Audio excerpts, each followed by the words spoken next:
Welcome back. It's time to Let It Rip. I'm Marielle Lou. And I'm Charlie Langton. All right, we are talking about the race to the White House this morning on Let It Rip Weekend. Joining us here, political commentator Jack Lessenberry, known for a little bit of the Democratic, maybe the liberal side of things. And next to him, Thayrone X radio host, possibly a little on the conservative Republican side. Just a little. All right.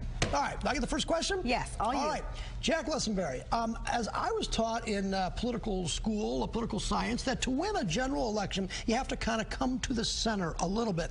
Do you see that Hillary Clinton can really go to the center to pick up votes? It seems Donald Trump, who doesn't even get some conservative, he didn't even go to the conservative conference, he may be going to the center. True?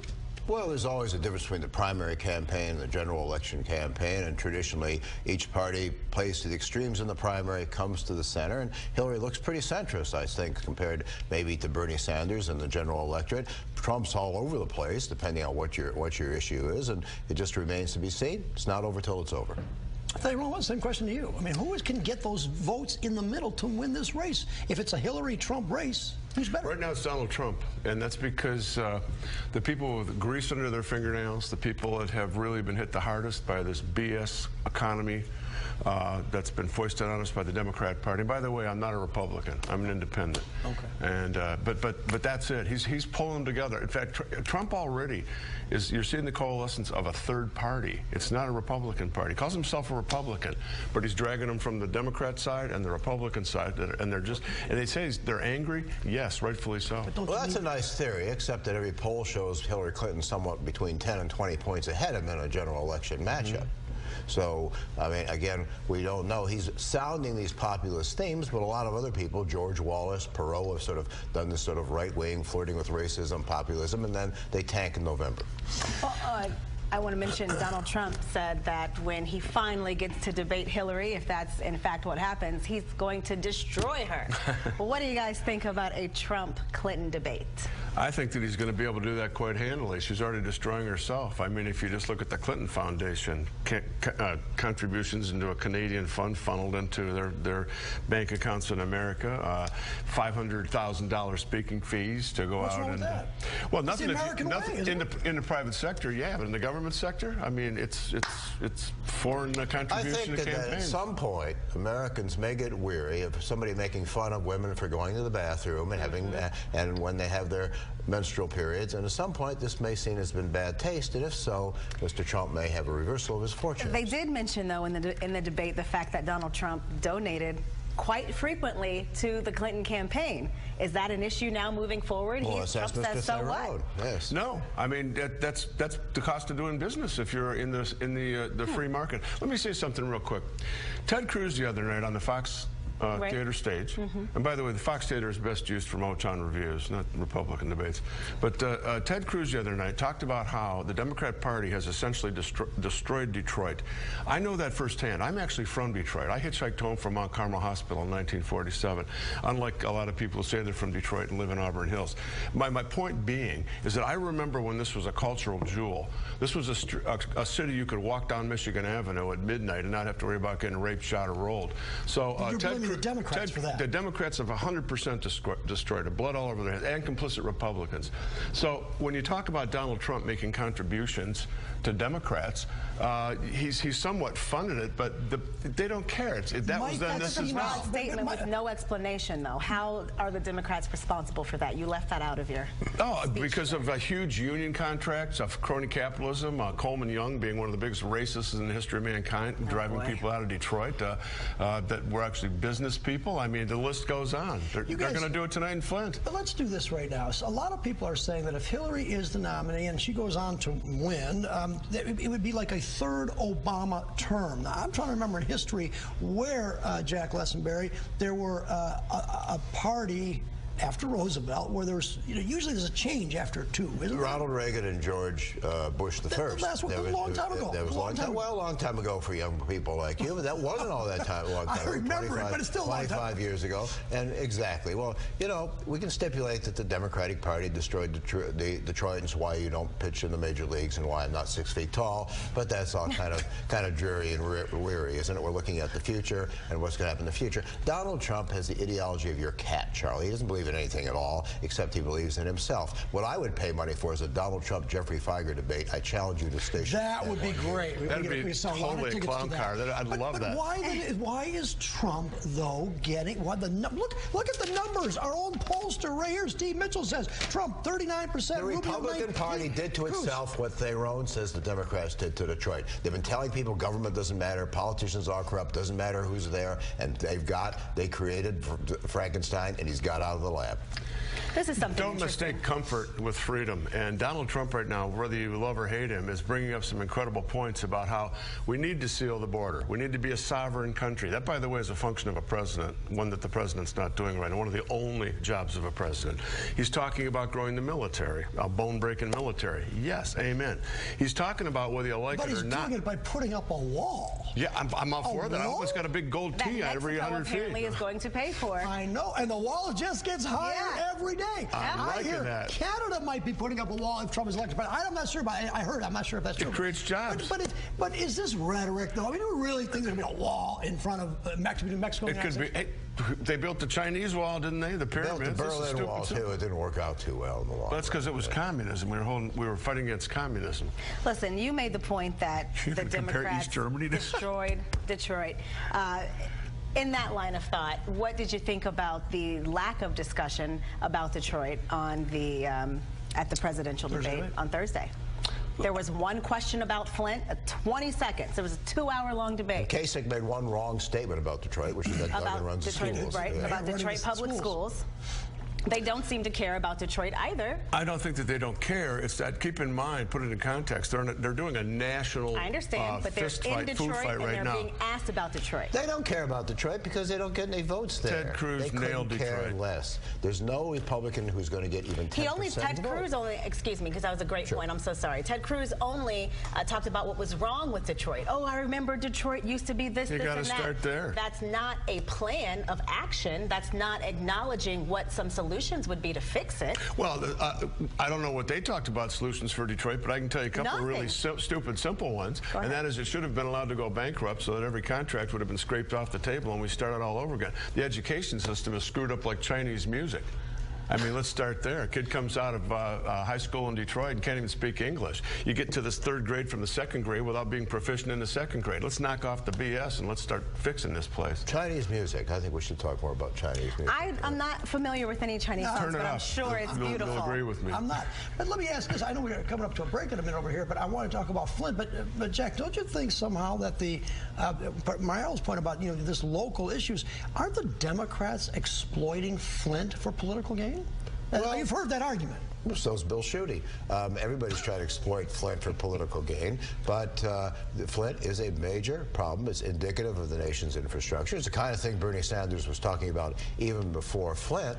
So if the Republicans have any complaint, especially Governor Snyder, they could cite what Richard Nixon once said about his enemies. I gave them a sword and they stuck it in. How are they exploiting Flint, though, if...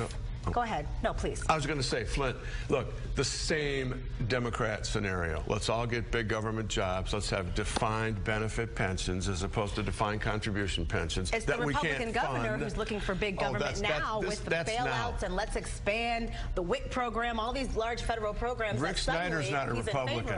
Rick Snyder's not a Republican. Never has been. Rick Snyder is a rhino progressive hack, and he should take Arlen Meekoff with him. Are you advocating Rick Snyder to resign? Not for Flint. Just for things like vetoing the gun-free zones legislation. Now we're off in the weeds, but all of the above. For putting off right to work forever. All right. I like that theory. If you want to be a Republican, as Thayrone clearly is, whatever he says, anytime one screws up, he's not a real Republican. I like that idea. No, that's not what I said, but you can run with that. All right. What else do we have? I still want to go about Flint, though. Yeah, no, I think we should tackle Flint on the other side of the break because there's so much there. Too. All right. We're going to take a quick break right now. More on the debate tonight in Flint, the Republican Party, Democratic Party, and we want to know what you think. Are these polls for real? Is it Hillary and Trump? Use the hashtag #LetItRip. We're going to take a quick break. Back in a moment. Jeffrey Feiger. And welcome back. We are taking a closer look at the race to the White House this morning. Jack Lessenberry is with us, as well as Thayrone X. All right. So we were talking before the commercial break about Flint, about the fact that the candidates at the Republican debate did not address it. I'm talking 2 hours. There was one question with the precursor of, without getting into politics, meaning don't worry about asking if Governor Snyder should stay or go or who's responsible. Is it sad? That's not deep enough. Well, why won't they? They should have been asked how you fix it. Exactly. And what should the federal government's role be in fixing it? That's what they should have been asked. I'd argue they should ask how you fix it. Absolutely. Well, keep in mind, everybody that came here was from New York or Texas or whatever. Detroit's a footnote, and it's sad. But they shouldn't ask how the federal government will fix it. They should ask how the people of Detroit will fix it, and they're not going to. As long they're not running for mayor of Detroit. They're running for president. The federal government's never going to fix anything, Jack. The federal government takes everything to the gates of hell. That's why Detroit's right. That's why we lost World War II, Thayrone. Especially though, since we know that the Democratic candidates are debating in Flint tonight. I can't let you get away with another the fact, food fight. Right, but I can't let you get away. I can't let you get away with the idea that they don't need to know about Flint because Detroit is so small on the large scale of the nation. No, I'm not saying they don't need to know. Okay. They're focused on a national. I don't think the Democratic debates have been food fights. They've been arguments about issues between adults. They don't talk about the size of their manhood. They talk about issues whether you agree with them or not. Well, let me go back to Flint, though. It seems that the only one in the Congress right now that's blocking aid to Flint is a Republican. And there's a lot of thought in Congress that Flint doesn't matter. At least that's the perception. Is that going to hurt? I mean, is that going to hurt Thayrone? Or Jack? Take either one. It's a question for both. Flint is, again, it was a Democrat-caused problem over 10, 15, 20, 50 years. So the federal government plays no role in Flint? No, I'm not saying they don't have a role in helping out with some type of emergency aid, but eventually the people of Flint get their act together and help themselves. I mean, they got to stop electing. Well, they have no power right now to vote because of emergency manager after emergency manager. So why did we need an emergency manager? What caused that in Detroit and Flint and pretty much every Democrat-run city? Because they take themselves into a financial hell. Leaving the city of Flint and it eroded the tax base. Republican-based policies, largely, there's been a lot of blame, but that's not the issue here. I think that some Democrats are secretly happy about the senator from Utah, Charlie, because Republicans haven't carried Michigan in a presidential election since 1988, and they're helping ensure they won't do it this time. What's the role of the federal government? Should the federal government play a role in Flint? Of course it should. We have a national tragedy here, and beyond Flint, we have a big infrastructure problem. We've been neglecting this. Both parties have been neglecting this country for years. Flint's not the only city with old lead pipes. Of course, when you have a problem of this magnitude, no one, if a tornado hit Flint, as it did in '53, no one would question FEMA coming in to fix that. Well, this is a problem. We have need to fix the problem, not to blame. I want to agree with Jack on something he just said. A very minor piece of what he just said. No, he said going back to 1953. No. He said both parties are to blame, 100%. It's progressivism. It's a cancerous element that has affected both parties to the core, and that's why we're there are no conservative solutions being posited. It's all progressivism. Detroit News. Let's talk about winnability, I guess, if that's a word. Detroit News came out today, an editorial, #Never Trump. Does that mean that can Trump really win this whole thing without Republican support, like the Detroit News, for example? He's going to get the Republican support. Listen, when it comes down to where the rubber meets the road, and now it's, let's say it's August, moving into September, October, the Republicans are going to look at Hillary Clinton and say, do we want a communist in the White House? Communist light? Let's see, communist heavy. By the way, you asked a question before we went on air. You were talking about why is the oldest guy, Bernie, so popular with the youngsters? Because of the school system that's been telling people that communism's cool for the past 60 years. That's right. We teach them nothing but communism. Pretty much. Just communism. 100%. I do. I'm glad. When was the last time we were in school? 1958. But I agree with Thayrone on this. He's going to win. He's going to win the nominee. The Trend News editor cracks me up. They do all these Mitt Romney. Oh, we got to stop Donald Trump. What are we going to do? I don't know. Maybe we could vote for somebody else. We don't know who. They don't have anybody. They have three sort of minor league candidates, and Cruz is now running against Rubio in Florida. More ads. Trump's going to sweep this thing, and Republicans, rank and file, by and large, will vote for him. Not independents, but most Republicans will. Let's not assume Donald Trump's going to get it. Ted Cruz is really coming along. Things change fast. And Rubio has to get out of the race, though, don't Rubio's you think? A non-issue. Well, if he gets out of the race, then maybe there'll be a fight over there. But let me ask you this, Jack Lessenberry. Do you think, though, that Trump will take more Democrats than Hillary will take more Republicans? Well, the party is fluid, and you know, all these party structures are fluid. People are what they are, and I think in the long run, I hope not. I don't think so. There will be some blue-collar, what we used to call Reagan Democrats, where for Trump, at least now, we don't know what the issues will be in November. I think my big fear, and I think the Trump presidency would be scary, is if you had a terrorist attack soon before the election, that might help him. But other things being equal, the demographics of this race, the demographics of the electoral map, Hillary Clinton, if she's the nominee, will have a huge built-in advantage. All right, and we have some poll numbers that we want to get to, but before we do that, we're talking about Donald Trump. If anyone watched the debate, we heard the direct question, Trump, you flip-flop on the issues. Then we talked about the Army and whether or not he would be able to order them to do something illegal. He said, yes, they'll listen to me. He changed his mind the very next day. How is it that we can have a candidate who could win, who flip-flops on the issues within 24 hours, repeatedly? Well, you know, before you go there, the phenomenon of Donald Trump is the agenda, and the agenda of people who are very upset by the fact that they come out of school with $120,000 worth of debt and can't find a job to pay it off. The agenda with Hillary is straight up socialism. Okay, so you don't answer the Donald question. Trump is almost like to the top of the heap. But to your question, Donald Trump being a dictator and telling people to what? He said they'll do whatever he says. If the military will respond to the commander-in-chief.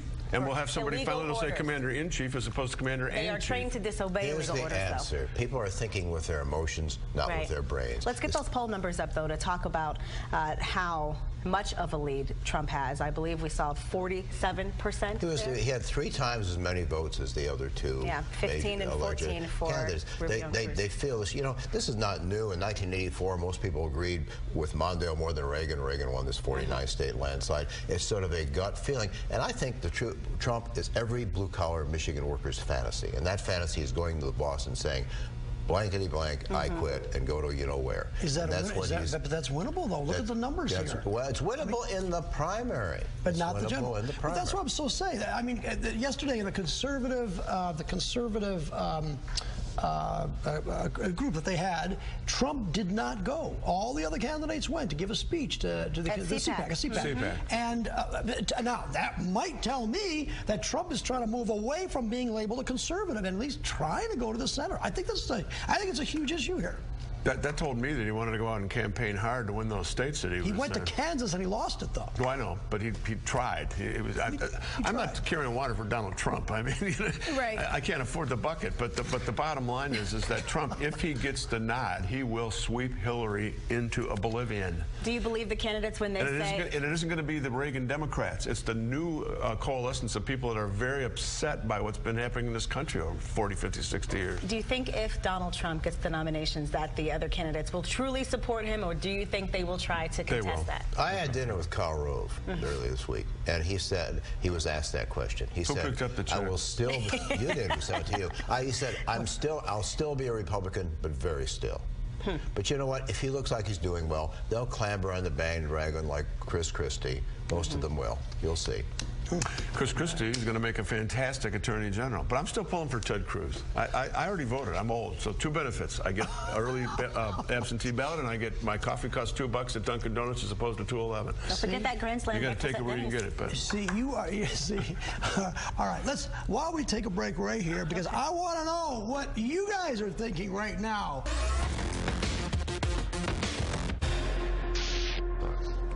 All right, welcome back. Now it's time for you to be a part of the discussion. Let's start with Dupree, who says, hashtag let it rip. If Trump wins, I'm moving to the moon. Take it. Well, it's a government program. You'd have to have government money to get there. And Eric Trump will pay for the ticket. There you go. Hey, what do you guys think about Melania Trump as First Lady? I think by the time he's done, he'll have 2 or 3 first ladies in his track record. Whoa! All right, let's do this one. Zepp says, Jack, give this to you. Don't you think that people are tired of politicians, and that you can see that by the Trump following? You can see that by the fact most people don't bother to vote in these primaries, Charlie. I know I am. I've been calling for pitchforks and torches for years. All right, Mario, go ahead. All right, Dr. Feelgood, oh boy, he says, hashtag let it rip. The people who vote Hillary are looking for a liberal who will keep writing checks America can't cash, free money for all. I want mine. They're looking for free stuff. It's been working for the Democrats. You know, a long time ago, the Democrats figured out we don't have to use dogs and fire hoses. We can give people free stuff. Republicans only believe in free money for billionaires. Bernie Sanders talking about free education, though. Have the rich pay for the free education for free education's great if you're getting educated, but if you're getting socialized to vote for a communist, it isn't so good. All right, let's take a look at class. Is it Socialism 101, or I'm just curious? Socialism is throughout the entire American education system. That's not just tinfoil helmet stuff. Just checking. Let's take a look. Jen doesn't like you. Trump is winning because people are fed up with politicians looking out for special interests instead of people. Again, this is another one of these political type questions. He's not a politician. That's why he's doing well. People are supposed to look out for themselves. The government's not supposed to look out for people. When you guys hear these questions, I know you guys both really do know the issues, even though we like to just hash it out here on Let It Rip. Do you feel like the voters are informed enough? No. H.L. Mencken said no one ever went broke underestimating the intelligence of the American people. Or the electorate, 100%. Well said. All right, Mario, why don't you pick another one? We've got time for another one. Last one, quickly. Okay. Almost done. Brian, show enough, says Democrats have done wonders for Detroit and Flint. Say that again, please. The Democrats have done wonders, good things, in Detroit and Flint. Oh, yeah. Walk down 4th Street at 1 o'clock in the morning. Drink the water in Flint. The Democrats have done wonders all right. Detroit is coming back. I work there every day and night. Never have a problem. Detroit is coming back. And the Republicans were as much to blame as the Democrats for the problem. You better carry a firearm. All right, and that is a good way to end it right here. We all agree Detroit's on a rebound. Let's do that.